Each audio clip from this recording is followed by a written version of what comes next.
So what Jackie wanted me to talk about today was the Embassy Suites and what we've done there and how it is important that corporate America here in this basin gets on board with sustainability and how it's inspired the community. So, I got here, I worked for Robert Redford for a few years and was able to build the eco-friendly spa at Sundance, and that's where I got the green bug. And when I got here about 9 years ago, I really wanted to turn this property, this big high-rise corporate America property, into a sustainable green lodging property. And that wasn't really on the agenda 9 years ago when I got here. We had other issues, and I kept, as we were renovating and remodeling and changing the way we do things, I kept sliding things in without anyone looking to be more sustainable. But what really took off is in January of 2009, the owners and the senior management approached me and said, David, the economy's not going to be that great, and we really need to save money. And so I started thinking about it, and I was thinking, gosh, we could lay off a lot of people. That's not sustainable. That's not good for the community. We could let the hotel go to crap, and that's what a lot of hotels do when the economy's bad, but I didn't think that was going to be very sustainable. So how are we going to do this? So I realized the way to do it is to stop being pigs, and we were pigs. We were just energy hogs, and we were spending so much on waste removal and filling landfills and using up all this petroleum and coal for energy use. So I approached the owners and said, okay, I have a plan to save money. Give me $200,000. They didn't think it was funny.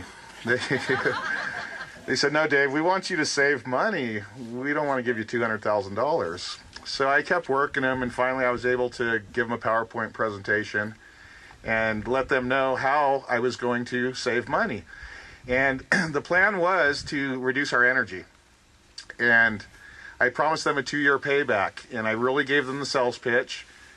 And at the end of the night, they said, okay, go ahead, do it. You got 200 grand. And I remember leaving that night with butterflies thinking, gosh, am I going to be able to pull this off? That's a lot of money, and 2 years, I better start working quick.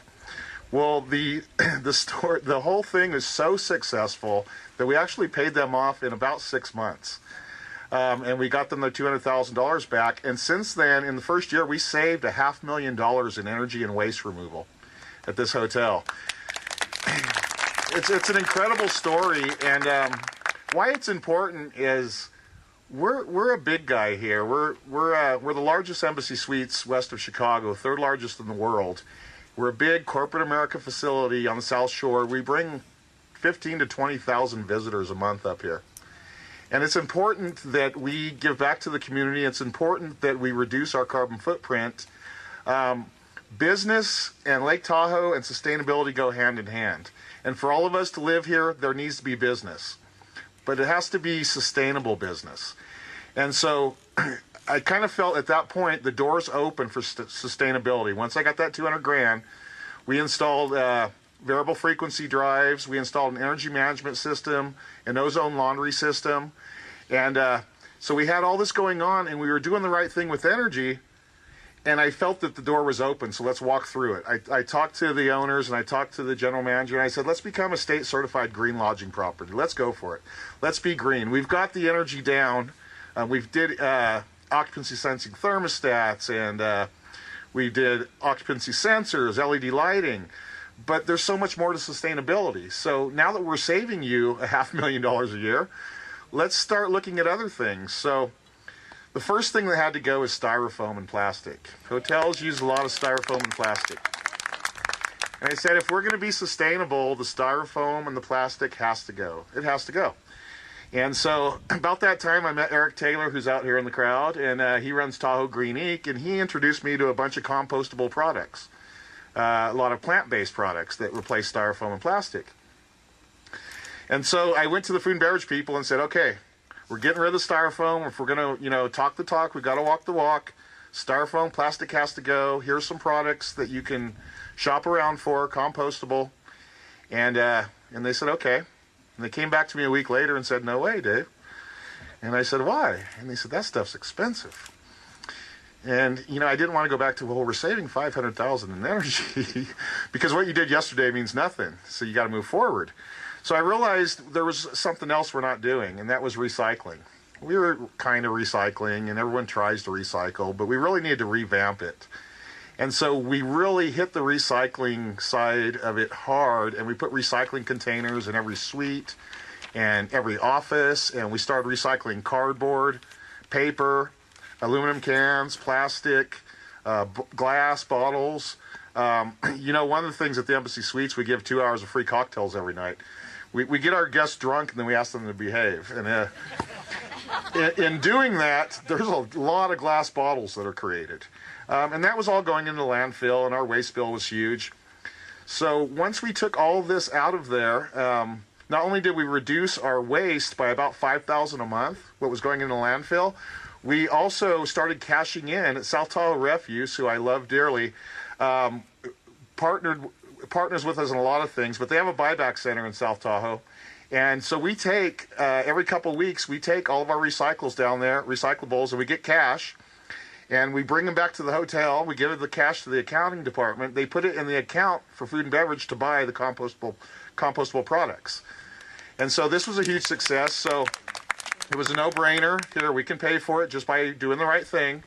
So now all we use is compostable products, not biodegradable, and there's a difference, compostable. So I started thinking about, you know, the whole landfill thing, and, you know, you're buying compostable products, but if you're putting them in the landfill, that's not really how it's supposed to work. And then the other thing about Embassy is we give away free breakfast. All you can eat, cooked to order, all you can eat breakfast every morning for our guests. And our guests will take 6 pancakes when they're only going to eat 2 because it's free.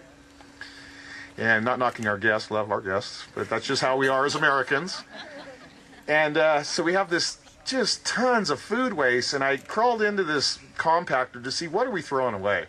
And about 40% of what was in there was food waste. And Jackie is more of an expert on this than myself, and Eric Taylor can tell you, but food waste going into landfills causes methane gas. And methane gas is much more harmful to the environment than CO2. And so I was thinking, gosh, we got to stop doing this. We can reduce, you got to remember, I work for corporate America, so we can reduce our expenses or reduce our bottom line and do the right thing at the same time. And so I started looking for a pig farmer. I was thinking we can give this food to a pig farmer. And we have tons of food. And you start thinking, well, there's charities. Well, we have so much food. And there's different areas with that, which we do a little bit of charitable work with the food. But in looking for a pig farmer, I couldn't find one down in the Carson Valley or anywhere close. But I, through the research, found Craig Witt at Full Circle Compost. And Craig is an awesome guy, and if you never heard him speak, you got to hear him speak. He will have you in stitches. I was able to hear him speak just last weekend at Sustainable Living workshop down in Gardnerville at Lampe Park. And so I met Craig, and I said, Craig, we have probably 4 to 8 cubic yards of food waste per week. That's a lot of food waste. Can you compost that for us? And he said, yes, I can. And he wasn't doing it really, the food waste composting, although he wanted to. He was doing it a little bit here and there for Lyra's and a few other markets. And so I started bringing it down there. And originally I went to South Tahoe Refuse and said, could you start hauling this food waste for us? And met with Jeannie Lear and John Marchini. And they were interested, but they weren't really set up for it yet, and they said, you know, it's going to be costly. And I wasn't concerned about the cost so much. I wanted to do the right thing, and I knew it was going to save us money because we're a large property. And every time I get that compactor empty, it's $700. If I need to pay $70 to have this food waste taken away, it's no big deal. But so they weren't really set up, so we started hauling it down there ourselves to Full Circle Compost. Twice a week, we threw it in my pickup truck, and we drove down there. And for about 9 months, we did that. And it was a huge success. And you know, people come to tour our property and all of the things we've done and the energy savings, but the biggest thing people are interested in is the composting and the compostable products. It's a huge success story.